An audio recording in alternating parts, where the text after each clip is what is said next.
Apa itu anggota koperasi? Anggota koperasi adalah pemilik sekaligus pengguna usaha koperasi dan keanggotaannya tercatat dalam buku daftar anggota. Nah, untuk anggota koperasi Kopma Unpas itu sendiri, itu adalah mahasiswa aktif Universitas Pasundan yang memenuhi syarat yang mana telah ditetapkan di ADART Kopma Unpas. Syaratnya yaitu menyimpan simpanan pokok dan simpanan wajib. Nah, simpanan pokok dan simpanan wajib ini seperti yang udah Kang Yogi tadi paparkan, itu tuh kita tuh hanya menyimpan, nanti si uangnya bakal kembali lagi akumulasi dari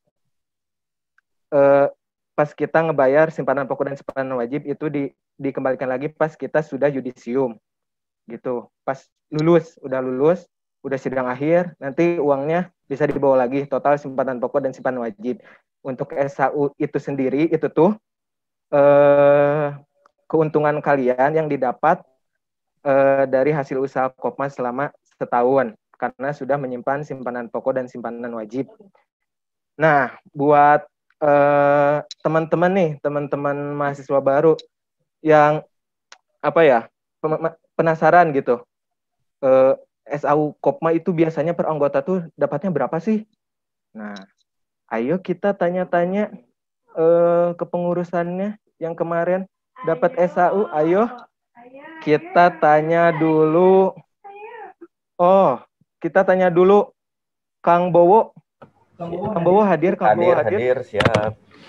So, Kang Bowo, total SAU tahun kemarin dapat berapa, Kang Bowo? Total SAU keseluruhan 200 lebih. 200.000 lebih. Waduh. Sebelum jadi pengurus itu. Setelah jadi pengurus mungkin bakal lebih besar kali ya. Waduh. Itu cuma jadi anggota udah 200, cikan 200 itu ada rinciannya nggak? Dapat dari apa aja gitu? Dari poin keaktifan 100.000 lebih, terus juga sama poin SAU sama pas bulan poin belanja di toko Kopma 100 lebih juga. Wih, mantap sekali ya. Lumayan banyak tuh.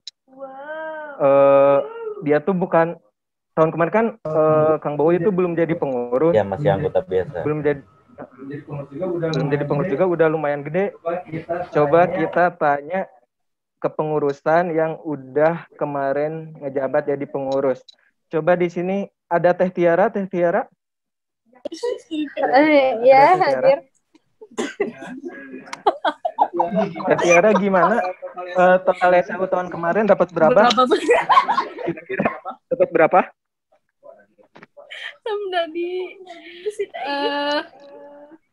Berapa ya?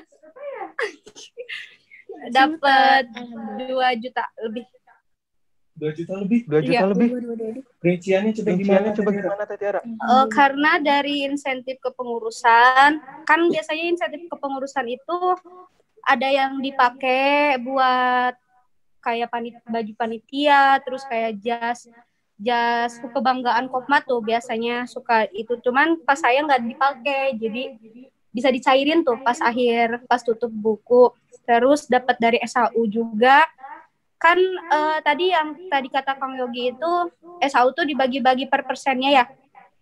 Nah, saya kan persenan untuk SAU anggota ada, persenan SAU untuk kepengurusan juga ada, jadi double.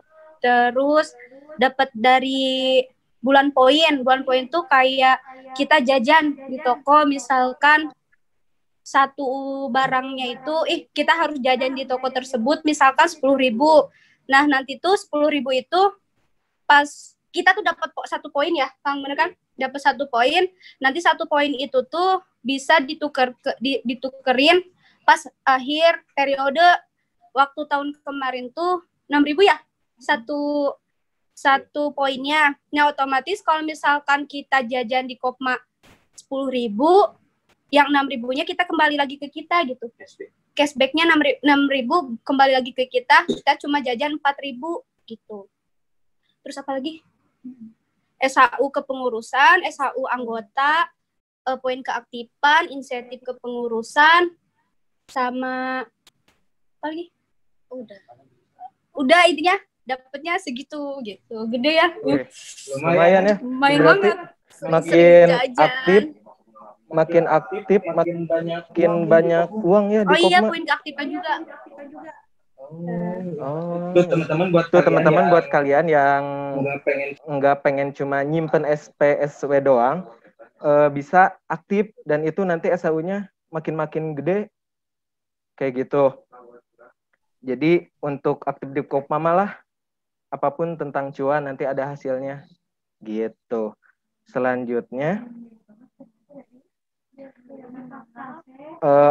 apa sih relevansi fakultas dan Kopma Unpas? Jadi gini nih buat mahasiswa yang kan biasanya Kopma Unpas kan tentang ekonomi, biasa oh iya anak ekonomi mah udah cocok. Gimana kalau anak FH, FISIP, FKIP, FT, FIS, gimana cocok nggak masuk Kopma? Oh tentu saja cocok. Nah, semua jurusan, semua fakultas cocok di Kopma. Contohnya dari fakultas hukum, nanti kita tuh dapat mempelajari peraturan, SOP dan MOU. Nah, MOU itu biasanya dipakai buat kerjasama sama pihak luar. Kalau kita ngadain acara, kalau enggak kita ngadain kerjasama sama unit usaha kayak gitu. Terus buat anak FISIP nih, kita bakal mempelajari public speaking, skill komunikasi juga, kerjasama dengan eksternal kampus, kayak perusahaan dan Kopma Rekanan. Jadi nanti kan ada tuh tiap kampus Kopma, nah itu disebutnya Kopma Rekanan. Jadi cocok juga buat anak FISIP. Anak EPB, apalagi anak EPB, itu mah cocok pisan, bisa ngelatih wirausaha perkoperasian. Kalau anak FKIP, pedagogiknya nanti dilatih, diasah di Kopma. Anak FT, nanti implementasi praktek lapangan, bisa nanti di sini di acara-acara kegiatan Kopma Unpas itu tuh anak FT tuh berpengaruh banget. Anak FIS itu implementasi desain fotografi dan dokumentasi. Itu kita kalau setiap acara suka ada desain-desain. Nah, kayak ini nih background, ini didesain juga. Terus kayak pamflet kayak gitu-gitu itu semuanya anak FIS cocok lah masuk Kopma. Jadi semua fakultas, semua jurusan bisa cocok masuk Kopma. Nah, sekarang kita akan bahas tentang kewajiban dan hak anggota Kopma Unpas. Kewajiban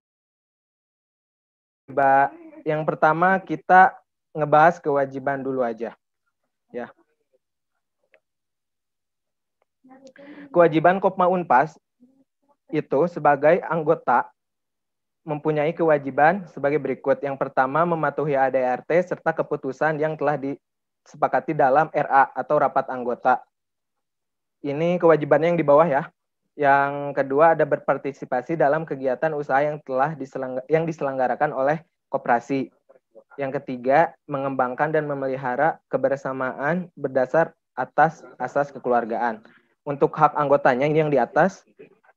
Yang pertama, hak anggota adalah menghadiri, menyatakan pendapat, dan memberikan suara dalam rapat anggota. Ingat ya, rapat anggota itu adalah kekuasaan tertinggi di Kopma Unpas. Bukan ketua umum, bukan ketua pengawas, tapi rapat anggota. Yang kedua, memilih dan atau dipilih menjadi anggota, pengurus, atau pengawas. Yang ketiga, meminta diadakan rapat anggota menurut ketentuan dalam anggaran dasar. Yang keempat, mengemukakan pendapat atau saran kepada pengurus di luar rapat anggota, baik diminta maupun tidak diminta. Jadi kalau kalian punya saran nih ke Kopma, bisa disampaikan langsung ke pengurus, itu hak kalian sebagai anggota Kopma. Yang kelima, memanfaatkan koperasi dan mendapatkan pelayanan yang sama antar anggota. Yang keenam, mendapatkan keterangan mengenai perkembangan koperasi menurut ketentuan dalam anggaran dasar. Nanti ini biasanya kita ada laporan pertanggungjawaban untuk melihat perkembangan koperasinya. Begitu untuk hak dan kewajiban, kita lanjut ke benefit. Benefit apa aja sih yang didapat kalau kita jadi anggota Kopma Unpas? Yang pertama, poin keaktifan dan poin usaha. Nah, ini yang udah dijelasin tadi, poin keaktifan sama poin usaha ini tuh poinnya tuh bisa ditukerin jadi uang, nanti disatuin sama SHU. Jadi SHU kalian tuh bisa gede, itu bisa salah satunya didapat dari poin keaktifan sama usaha. Yang kedua, award. Nah, di sini di Kopma Unpas sendiri ini kita selalu ngadain award khusus untuk pengurus dan anggota juga ada. Jadi ada pengurus terbaik, ada anggota terbaik, itu tiap triwulan. Terus yang ketiga ada pendidikan dan pelatihan wirausaha.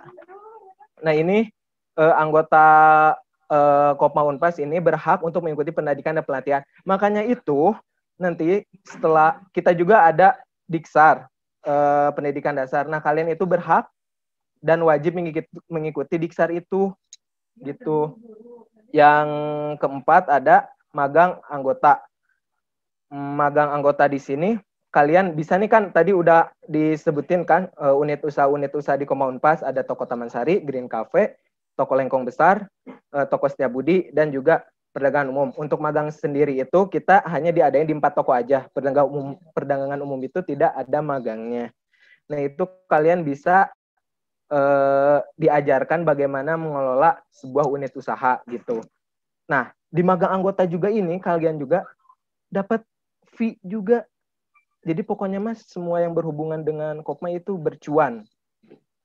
Nah, yang kelima itu ada mengembangkan minat dan bakat.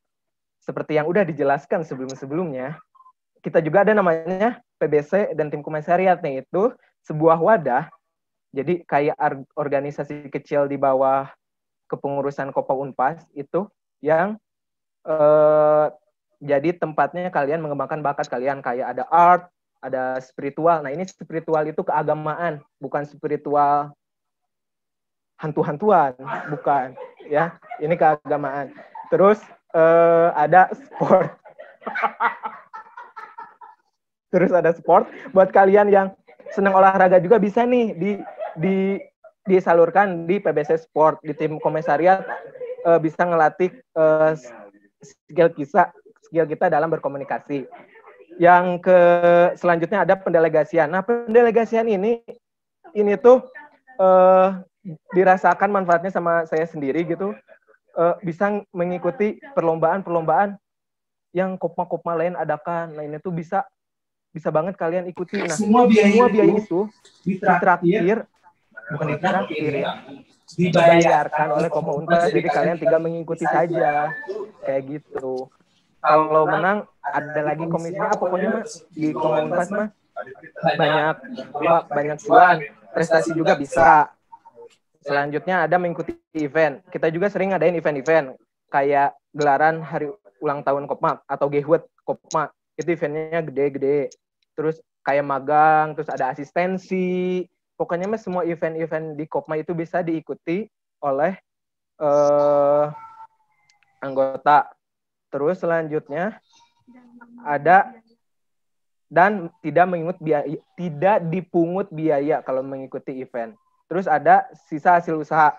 Sudah dijelaskan tadi setiap anggota akan mendapatkan sisa hasil usaha. Nah, yang terakhir ada konsinyasi nih buat tadi Teh Pebi ya kalau nggak salah yang nanya tentang konsinyasi, bisa banget ini di toko Kopma kalau kalian nih punya usaha gitu, punya produk, bingung ngepasarinnya di mana gitu, memasarkannya di mana, bisa banget dititipkan di toko-toko Kopma Unpas dengan syarat dan ketentuan yang sudah ditentukan. Bisa nanti itu persyaratannya disampaikan setelah kalian menjadi anggota Kopma, bisa tanya langsung ke Kang Bowo, ke kabid usahanya. Bedanya enaknya konsinyasi anak Kopma, anggota Kopma dengan yang bukan Kopma itu, kita itu persenan keuntungannya itu untuk anggota Kopma itu persenannya itu lebih besar gitu dibandingkan mahasiswa lain yang konsinyasi. Ya, dan lebih didahulukannya itu anggota Kopma. Jadi misalkan nih di toko Taman Sari banyak nih list waiting list yang mau konsinyasi. Nah, itu tuh yang diutamakan itu adalah anggota Kopma yang masuk konsinyasinya itu anggota Kopma, dan persenan keuntungannya juga lebih besar daripada mahasiswa biasa. Itu untuk benefit menjadi anggota Kopma Unpas banyak banget. Sebenarnya selain dari ini juga masih banyak kayak gitu, cuma takutnya kalian pusing. Ya udah. Terus kegiatan-kegiatan Kopma apa sih yang suka diselenggarakan? Yang pertama ada open house, sekarang open house. Terus yang kedua kegiatan PBC atau Pasundan Business Club. Jadi yang PBC itu juga suka ngadain kegiatan, itu juga terbuka untuk anggota Kopma.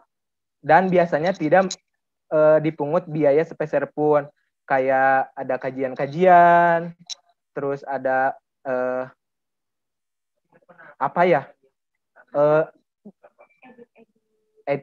pelatihan-pelatihan edit, desain, terus kalau bahasa kitanya mah ada juga kayak hiking gitu ke alam gitu ada, naik gunung kayak gitu ada. Pokoknya minat bakat kalian nanti disalurkan di PBC. Terus ada juga kepanitiaan, kayak sekarang open house kepanitiaan, terus nanti GHUT hari ulang tahun Kopma kepanitiaan, rapat anggota tahunan yang kekuasaan tertinggi Kopma itu juga ada kepanitiaan. Nah, kepanitiaan ini juga dapat poin keaktifan, nanti dapat uang juga. Yang keempat ada magang dan asistensi. Kalau magang ini tuh tadi yang sudah jelasin itu di unit usaha. Kalau asistensi itu buat asistensi pengurus. Buat asistensi pengurus. Jadi misalkan ada bidang saya, bidang PSDA, Teh Armita. Buka asistensi nih. Asistensi. Nah, nanti si anggota Kopma itu bisa jadi kayak asistennya Teh Armita, jadi bidang PSDA, jadi tahu pengurus tuh kerjaan tuh ngapain sih. Nah, bisa tahu di asistensi. Terus ada gelaran hari ulang tahun. Ini terbuka untuk semua anggota Kopma dan juga kadang umum. Nah, anggota Kopma juga di GHUT kan acaranya gede ya. Biasanya gede kalau tidak COVID. Itu bisa merekomendasikan guest star. Jadi kalian pengen guest starnya siapa? Raisa buat live musiknya bisa. Nanti kita anggarkan dulu, nanti keputusannya tetap ya musyawarah. Terus pengen siapa? Billie Eilish. Oh, kita bisa ditampung, tapi tetap kita rapatkan dan nanti dikasih tahu hasilnya. Terus ada bukber baksos sebagai apa ya? Kayak kita tuh peduli dengan keadaan sekitar, kayak ke panti-panti kayak gitu. Ada field trip. Nah, ini field trip ramai banget. Kita jalan-jalan nih. Kemarin mah ke Jakarta, terus ke Sukabumi. Tahun kemarin ke Dupan, ke kementerian juga, Kementerian Koperasi dan UMKM. Jadi field trip ini selain jalan-jalan, kita juga ada belajarnya tentang perkoperasian. Dan and many more. Masih banyak lagi kegiatan-kegiatan Kopma Unpas. Kalau dimasukin ke sini, PPT-nya nggak cukup. Nanti kepanjangan. Oke. Dan selanjutnya, ada ini nih. Pengkaderan anggota. Jadi salah satu kewajiban saya itu sebagai Kabid PSD itu menyelenggarakan pengkaderan anggota. Untuk secara garis besar, teman-teman bisa lihat nih. Pengkaderan anggota itu ada di Diklat Sarkop dan Dikmenkop untuk pendidikannya. Secara garis besar itu. Nah, untuk rinciannya itu Diklat Sarkop itu nanti dipecah ada Diksar dan Diklat. Terus kalian juga bisa mengikuti kepanitiaan. Setelah kepanitiaan bisa juga ikut PBC dan tim komisariat. Nah, udah gitu kalau pengen jadi pengurus atau kepengurusan bisa nanti mengikuti Dikmen atau pendidikan menengah koperasi.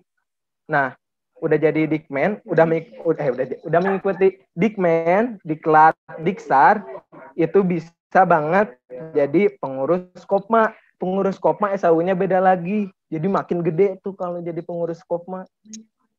Banyak persenannya pokoknya mah. Kayak gitu. Nah, next. Gini, prosedur menjadi pengurus dan juga prosedur menjadi pengawas. Seperti yang sudah dijelaskan tadi, yang pertama, kalau menjadi pengurus itu harus jadi anggota Kopma dulu. Syaratnya, ini bukan membayar SPSW ya, tapi menyimpan SPSW karena nanti SP dan SW-nya diakumulasikan akan dikembalikan lagi ke kalian setelah kalian yudisium. Kemarin juga ada alumni yang baru yudisium. Kemarin banget dia datang ke Sekre untuk mengambil keseluruhan SP dan SW selama dia menjadi anggota Kopma. Gitu. Setelah jadi anggota, kalian harus mengikuti Diklat Sarkop. Tadi yang Diklat sama Diksar. Udah gitu, mengikuti Dikmen. Udah Dikmen, bisa jadi pengurus. Kayak gitu, kalau prosedur menjadi pengurus. Nah, untuk prosedur menjadi pengawas, itu tuh, syaratnya sama aja sih. Prosedurnya sama aja kayak jadi pengurus. Cuma ada tambahan nih di sini. telah menjadi pengurus minimal 1 periode.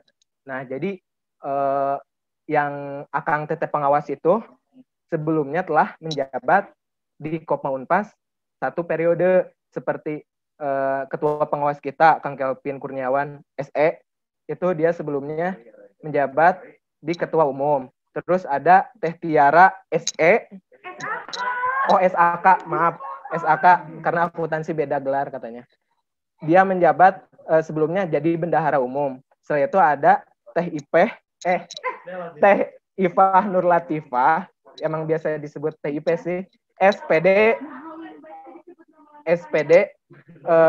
itu sebelumnya menjabat jadi Kabid PSDA di periode sebelumnya. Semua pengawas kita itu sudah sarjana. Jadi kalau di Kopma jangan khawatir nih, kayak Kang, lamun di Kopma ikutan organisasi nanti akademiknya gimana? Oh, tenang saja, lancar-lancar saja karena sudah ada contohnya. Pengawas-pengawas kita sudah lulus cepat mereka. Jadi tidak ada hambatan kalau di Kopma tentang akademik. Itu tergantung pribadinya masing-masing. Setelah menjadi pengurus minimal 1 periode itu bisa jadi pengawas. Jadi misalkan kayak tadi yang bidang-bidang, kayak bidang saya kan bidang PSDA, Teh Armita itu setahun nih ngejabat di bidang PSDA. Nah, nanti tahun depan juga dia sebenarnya bisa jadi pengawas gitu. Bisa, tapi dikembalikan lagi apakah sanggup atau tidak, seperti itu. Jadi sebenarnya bisa anggota memilih ketua pengawas kalau anggota kayak gitu.